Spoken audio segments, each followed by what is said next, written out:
welcome to Up Close with Smarter. And this is a podcast, like this is the first of many. I'll be doing more of this content more often, more consistently each week.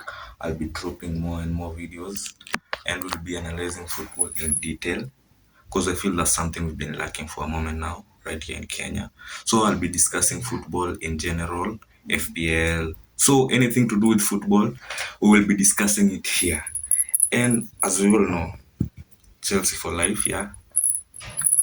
Yeah, so as you all know, Chelsea for life. And here, it's World Cup season, and the greatest event.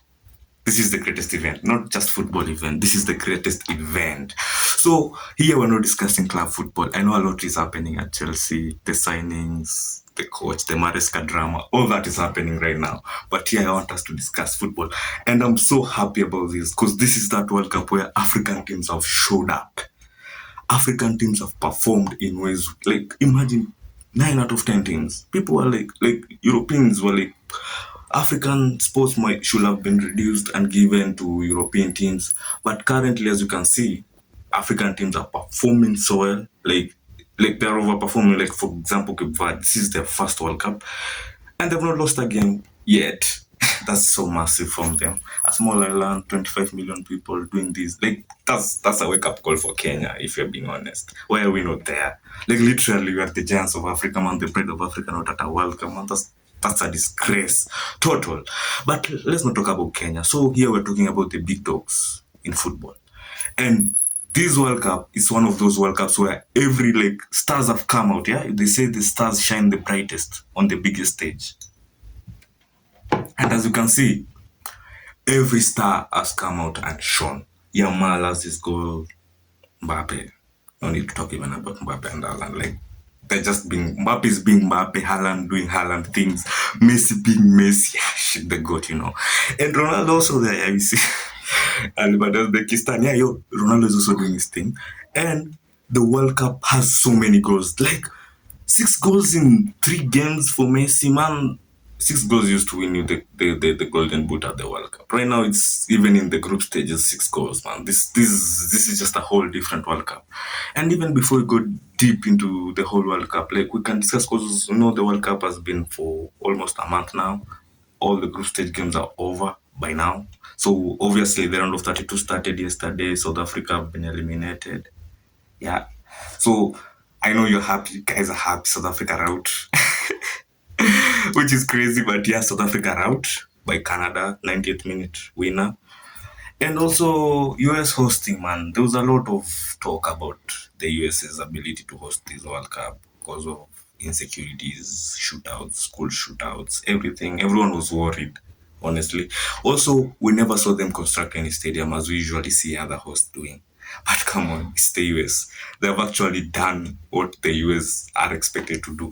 The stadiums are massive. The stadiums are out of this world. The crazy stadiums, as you've seen. And there was this issue of visas. Like even the best African referee, the Somali guy, Otan, was denied entry, which caused a lot of backlash. Because obviously people like FIFA should have at least reassigned these games to Canada or Mexico, as they should have for Iran. Iran have been done bad. So with all that happening, US have actually hosted a good World Cup. An average of 65k attendance on every game. Like, what do you mean an Austria versus Iran game or something like that? Australia versus Austria has 70k people attending. Man, that's crazy to think about it. And the way the tickets were exorbitant. The prices were crazy, the tickets, man. And the World Cup so far has given us good goals. So far we've seen good goals. We've seen good goals from Mbappe. Messi has already scored a free kick. We've seen hat-tricks. Jonathan David got a hat-trick. Messi got a hat-trick. We also saw the other day. There's this other guy who got a hat-trick here. There's a guy who has gotten a hat-trick recently. I think I can't remember his name though. But he's gotten a hat-trick. So yeah, the stars have come out and they've done what stars are expected to do. Vinicius is doing massively well. And let's also talk about our African teams, like African stars. Like we can see Diomande. Diomande has been performing well for Ivory Coast. He's been scouted. I think PSG. I mean the rest to sign him soon. He'll be going to PSG maybe. Also, I saw Saibari, the Moroccan striker, is going to Bayern. Man, that's massive for African football. I know we all hate Morocco, but come on. So yeah, football Africans are winning, and that's what we are here for. We are here for Africa winning. That's what we care about. Because whenever African football goes forward, everyone benefits. Everyone, even us. Like now, African teams performing. It means in the next coming World Cup, because it will have even more teams. More African teams will be will be allocated more spots. Kenya, we might get lucky maybe next time. If we improve though, Tanzanians are clearly ahead of us right now, whether we like it or not, and even Uganda as well. So we need to improve so we can be in the next one. And so currently, the round of 32, I can see Ronaldo fans are already crying, man. Why are you people crying? You people have like been like, Messi is a FIFA fan, boy. FIFA love Messi. And you're saying Messi is getting an easy route to the final. I don't think there's anything as an easy route to the final. There's nothing like that. Cape Verde are here because they played good football. They might sound easy, but they actually earned their spot in the round of 32. Like Uruguay had the chance of qualifying, and they decided not to. Portugal getting a tougher route. It's also on them. They were in the same group with DRC, Uzbekistan. Like, what do you mean you're finishing second in such a group? So they brought it upon themselves. And right now we are up for some great games. I think there's some few games getting played today. Let me check what games are being played today. Let me check. We have some few games today, some round of 32 matchups today. Okay, bear with me. It's my first time doing this.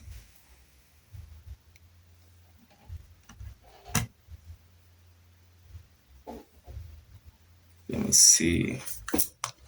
Hey.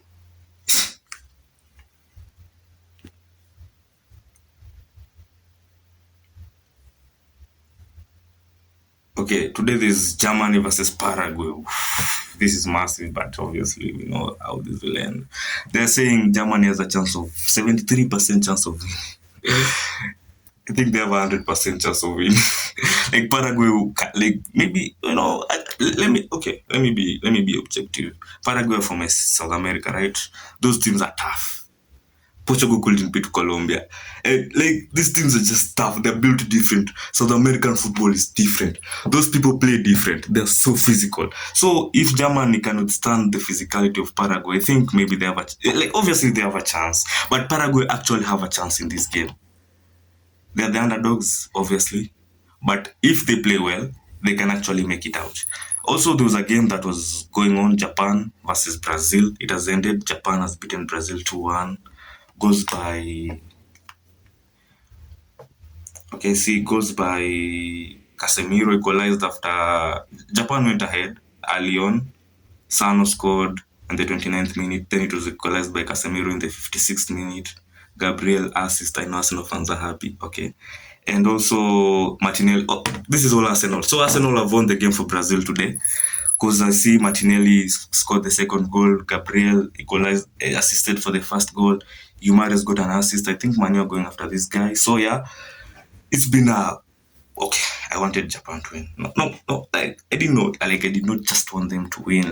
Like I support them, but I felt they played so well. They deserved something. So yeah, I wanted to see them getting further into the World Cup because I feel they had more to offer. But this is Brazil, Joga Bonito. Yeah, so yeah, Brazil won, and here we see Germany versus Paraguay. When is the game? When is the game for Germany, Paraguay?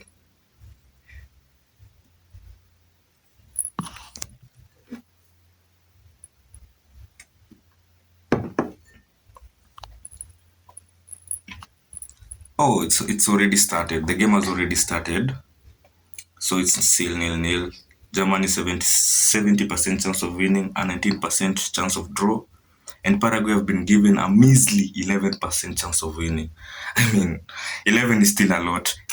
But still, if there's something in this game. But Germany, I give it for Germany. I think Germany might win this game. Maybe say 2-0. That's my prediction for this game. I see Germany winning. tomorrow we have Netherlands, Morocco. Now this is the game. Like, I think for me, I feel of all the games in the round of 32, this is it. Morocco versus Netherlands. That is the game for me that I'm looking forward to. It's tomorrow at 4. Shit. So I might try and watch this one because this is that game. You know, Netherlands are Netherlands. Netherlands have always played good football. They've given us so many legends. And Morocco. What do we even have to say about Morocco? Obviously, after they were gifted the AFCON, we all saw that. But all that aside, Morocco are so good. Unbeaten so far in the World Cup. They're beating teams left. Like the last country to this is funny though. The last country to beat Morocco is Kenya. like Kenya.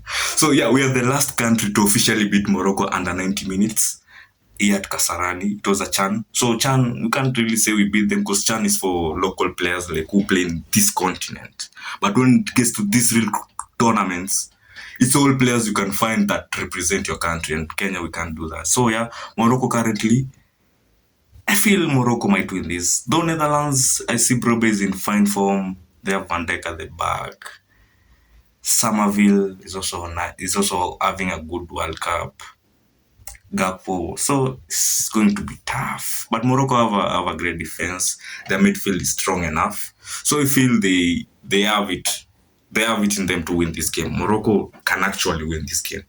But there's a high chance this game goes to penalties. I feel it can go to shootouts. And if it does, I give it to Morocco. I feel Morocco will win this game. Whether in 90 minutes or in extra time, they'll still win this game. So I feel Morocco will have a high chance of winning it. And also DRC, man, we've not talked about DRC. DRC, we can never underestimate the importance of foreign players. Like, DRC are this good because of the amount of players in the national team that are playing abroad. And you can see, like, they have one Bisaka. They have this Akina, Yonek Balase, like, they have the Diomande, I don't know. They have the Wisa. These people are playing football. You see, Kenya, that's what Kenya lacks. Kenya will lack players playing abroad, which is a huge problem for us. Because even if the few players we have playing abroad, they play for so small teams, so small. Like, their football is not that good. Or as in wakikama hivi wajazoefuta hiyo design. So unapata these players from these countries like Ivory, Ghana, Senegal, the whole team is players playing abroad. And in abroad, the level of football there is so high. These players are used to pressure. They're used to playing under pressure on a weekly basis. Yeah, they play under pressure every time. Pressure to deliver, pressure. So if in Kenya, when we meet these teams, saying the AFCON qualifiers, the World Cup qualifiers, we tend to break because we can't withstand pressure for long. Like, I watched a game, Kenya and Egypt, and we actually outplayed Egypt, literally in every start. But they still won. We outplayed them and they won. That tells you everything about quality. We lack quality. And quality has been in abundance this World Cup. So much of it has happened, and so much has happened so far in this World Cup. Like, we can talk about Iran having to play a game, then immediately having to fly out of US, then having to play. Like, Iran have been eliminated from the World Cup without even losing. I mean, they've not lost a game, but they've been in each game. They've played 3 games. In each game, they have had a goal get ruled out. Controversially, some. So it's like something was working against them. So that was unfair for their side. And also the referee, the Somalian, not getting allowed to officiate. That was sad to see as African football, considering it's the best referee we have. So that was sad. But at least I saw UEFA has rewarded him with a game. At least he'll be the official match referee for the Super Cup. PSG versus Aston Villa, he'll be the referee. And also FIFA has paid his full salary for the World Cup. So I think that's not bad for him. And also Tunisia route, Tunisia, the African team to be eliminated in the group stages. I never saw that coming. I mean, African Arabs, or they just call themselves Arabs, they play better football than us. Like, literally almost every African Arab team was in the World Cup. Tunisia was there, Algeria is there, Egypt is there, Morocco is there. Literally, they're all there. Yeah, so the ball reached the round of 32. And Tunisia is out. Yeah, they lost their games terribly. Algeria managed to survive. Like they started the World Cup terribly. They were facing Argentina, so it's understandable. Messi with a hat trick, but they managed to recover well, and then the round of 32, and also the whole Portugal thing. That was sad to see. Portugal, the whole drama about people saying Bruno Fernandes should pass more. Neves should pass more to Ronaldo. People should pass more forward. Like the whole narrative that the team is playing against him. That was sad because this Bruno is not young. Bruno is not like for example, let me start. You see, Bruno is a Man United player, and I've always been a huge supporter of Bruno. I'm a Chelsea fan. But I love Bruno. Anybody who knows me knows I love Bruno because me, I appreciate talent. And I'm always objective. If you're good, man. It doesn't matter what team you play for. If you're good, you're good. And Bruno is good. So Bruno literally, as always, like he broke the assist record for the most assists in a Premier League season. This season, literally, he is the best assist provider. Like currently, we can say nobody does it better than Bruno in assisting currently in world football. We can say that. Obviously, Olise maybe, because Olise had more assists. Olise has over 30 assists now this season, 26 in the league. And he has 26 for Bayern Munich, and he has for currently for France. So Olise is the best currently playmaker. But Bruno is a midfielder. So Bruno playing as a number 8, he always provides from deep. You can see it whenever he plays for Man, he provides from deep, creates from deep. So he's a kind of different player compared to Olise because Olise is a winger, he's an attacker. So I feel people saying he's not trying to pass to Ronaldo, man. That's a lot of bollocks. People should just accept reality. Ronaldo ain't weak. I'm not even throwing shade. I'm just saying as it is. Because that guy scored against Uzbekistan. Nobody talked. So whenever they don't score, now it's a problem. Bruno did not try to pass Neves. Literally, Portugal has the best midfield in this World Cup. Literally in the whole world, they have the best midfield. They have the duo of Vitinha and Neves, the best midfield duo right now in football in Europe. PSG, back-to-back Champions Leagues, beating Arsenal, beating every team they were facing. Vitinha and Neves, they are playing for Portugal. Bruno broke the assist record in the Premier League while playing for Manu. Manu has no consistent attacker. It's just today Sesko scores, tomorrow Mbeumo scores, tomorrow it's Cunha. So it's just different people. Bruno broke that record playing for that team, and is here playing for Portugal. And people are now all of a sudden it's the team's problem that Ronaldo is not scoring, man. Sometimes we have to just look into the era and see the truth. Currently, Portugal, I feel obviously first the coach, Robert Martinez, man. Like Roberto, that guy wasted the Belgium golden generation. Belgium had their golden generation, and people like literally they were ranked number 1 in the world for like 2 years without winning anything. They gave this coach that team. He wasted all of them, the likes of Hazard, Alwa West, Akina, KDB, Ali West, all those people. Then they take this guy, then they give this guy the Portugal golden. Because for me, I feel this is like the best Portugal team. Like this is the best they've ever been. And they give this team to this guy. Now when this team doesn't play out nicely, now it's the team's fault. It's so obvious. It's this guy. Mendes is balling out for PSG. Vitinha and Neves are balling out for PSG. Man, this Leao is balling out for AC. Neto is doing whatever Neto does at Chelsea. And also we see Leao doing whatever he's been doing. Neto is just being Neto, man. Neto should get out of my club. Like, I'm not even joking. What's that guy doing at Chelsea, man? I think that's one of the main problems with Portugal. Why is Neto even starting for Portugal? So they have such people playing for that team. And Diogo Costa is a very good goalkeeper. Yeah.